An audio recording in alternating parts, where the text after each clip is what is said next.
بسم الله الرحمن الرحيم الحمد لله رب العالمين. Before I'd like to start my lecture, I'd just like to introduce myself, as I've just recently come into Leicester within the past month or two. Assalamu alaikum.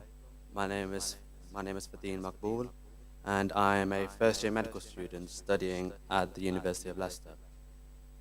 And today I'd like to deliver a lecture not on religion, as I feel like I'm not educated enough to give you a lecture on that. However, as a person knowledgeable on science, I feel like I will be able to better deliver a lecture to you based around the gaining of knowledge. And I'd like to split this lecture into 3 parts.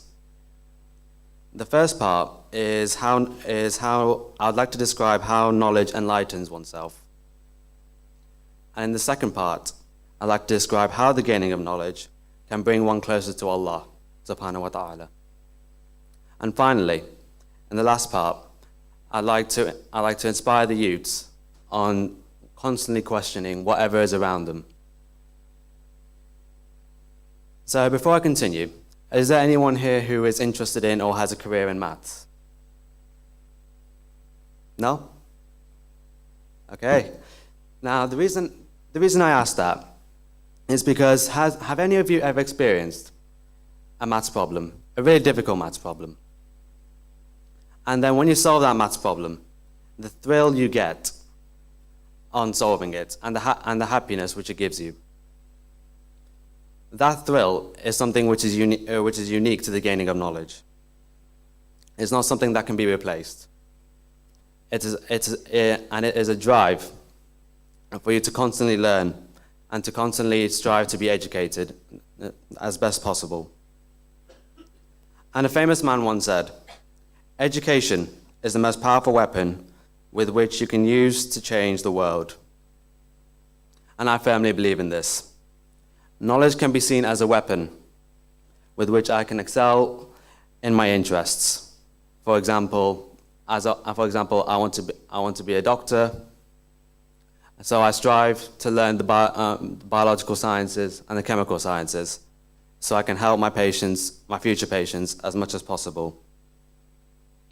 And that being said, I firmly believe our parents constantly say to us that education is the route to success, and I firmly believe in this. However, of course, with every rule in the world, there are some exceptions, Donald Trump being the most obvious one. And also, the gaining of knowledge removes ignorance in oneself and allows a questioning of what occurs in the world around us.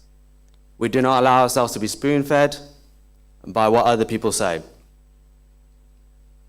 And those who utilize their knowledge to the best of their ability act a certain way. For example, there are these extremist groups such as the EDL, the IRA, who you constantly look at and question whether they are knowledgeable enough to be able to question what they are commenting on. And my grandfather, the late Sayyid Muhammad Hasnain Zaidi, he had a saying in which he called those who did not utilize their knowledge to the best of their ability, "Padhe ke jahil." He used this phrase to describe those people who were educated. However, they did not use their knowledge to the best of their ability. They did not use their knowledge to question the world around them and to gain knowledge. Rather, they use their education only to gain marks in the exam. And I'd like to tell the youth right now, do not be one of these people. And be a person who constantly questions whatever is around them, as that is the best and only way in which you can understand Allah subhanahu wa ta'ala's creation. And I'm moving on to how the gaining of knowledge brings one closer to Allah. Personally, I can't appreciate creation until I know and understand its complexity. Creation is such that has created many complex things within the universe. For example, as said quite a lot, the human brain is the most complex structure in the universe. And I'd like to emphasize the significance and complexity of creation by going down to a molecular level, to what makes everyone in this room them, and that is DNA. DNA is a small molecule which is passed down from your parents, and what makes you, you.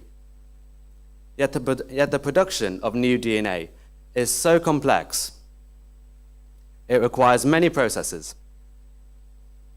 And its complexity is such, for example,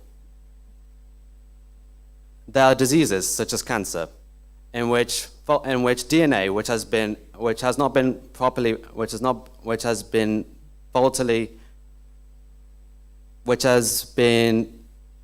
properly replicated, and has mistakes in it.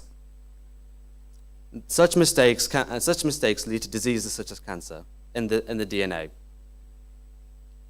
And if you think about how much DNA you have in your body, if you stretch the DNA in all the cells of your body, end by end, and put it together, it would be about twice the diameter of the solar system.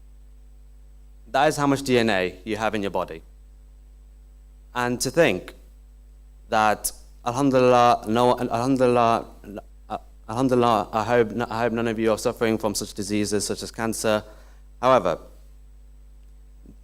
the replication of DNA is so complex that it is extremely accurate, that although we have so much DNA in our body, alhamdulillah, its replication is very accurate. And on a side note, I'd like to comment on the significance of women in Islam and in our communities. Personally, I feel like in some communities, alhamdulillah not in our own, that women are underappreciated and treated unjustly. And Allah subhanahu wa ta'ala has said in the Quran, and among his signs is this, that he has created for you mates from among yourselves, that you may dwell in tranquility with them, and he has put love and mercy between you. Verily, in that are signs for those who reflect. And to emphasize the importance of women, can anyone tell me, at the fertilization of the egg, were you immediately a man or a woman? Can anyone hazard a guess? Pardon? Correct. You are by default.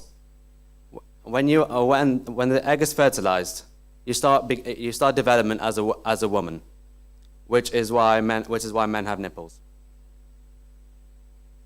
However, one part of DNA from your father is what makes you a man, and it is one gene, a section of DNA, which initiates male development, and that is one gene out of 30,000. That single gene makes all of you men in this room male. However, there's this funny thing about knowledge, and that is, no matter how frustrating it can be, we cannot know everything.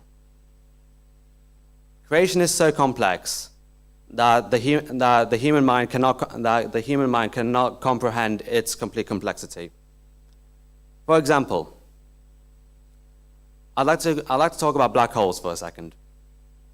Now, black holes, there are various structures which astronomers put to a black hole, and there is one called the singularity. And at the singularity, the radius is equal to 0. Now, for those who know maths, a lot of the equations relating to circles involves a radius. However, how can you possibly equate something in which its radius is equal to 0? As after all, anything times 0 is equal to 0.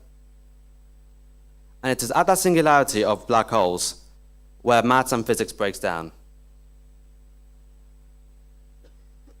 Now, I can say a lot about what knowledge I have. However, I'd like to spend a few minutes just to inspire the youth to constantly question whatever you hear. For example, in your biology or chemistry classes, never be spoon-fed by your teachers and just believe what they are saying. Constantly question why. If they say this, why is it like that? How does this work? As after all, that is how we will progress as human beings. That is how we will gain knowledge. And as Albert Einstein said, any fool can know. However, the point is to understand. Now, this questioning leads on to a role model in Karbala. Many of us all ask the question, is there any hope for us after we have sinned throughout our lives? After all, Allah subhanahu wa ta'ala is all-forgiving. However, it is that human perception of sin in which we question ourselves as such. And one human being in Karbala, although he did make mistakes, he made a great sacrifice. Hazrat Hur ibn Yazid al-Riyahi is a vital role model for many of us today, as he shows how questioning can bring us to the right path. And I firmly believe that we should raise our children in a way in which they constantly question the religion, rather than just being told by our parents that the imams exist, God exists. Why not tell them to question it? Why not show them the evidences in Islam, in the Quran? Why do we say the imams exist? Why does God exist? And I firmly believe in this. However, going back to Hazrat Hur, on the morning of the 10th of Muharram, Umar ibn Sa'ad shouted, "Bring water. The hooves of my horses are too hot. I do not want my horses to be hurt." He looked towards his son, and Muhajir, one of the commanders of Yazid's army, he looked at him and said, you know, if you asked me who was the bravest man in Kufa, I would say Hur ibn Yazid al-Riyahi. What's wrong with you? Hazrat Hur said, I need to make a decision between heaven and hell. And I decided to join Abu Abdullah. That questioning of what was going on around him is what brought him to the right path. Brothers and sisters, we should not see Karbala as just a religious observance. Rather, we should see the tragedy of Karbala as a variety of lessons from which we can learn from every single one of Imam Husayn's companions and, of course, Imam Husayn himself. The gaining of knowledge is how we will progress, and I firmly believe in this. Jazakallah. Salawat.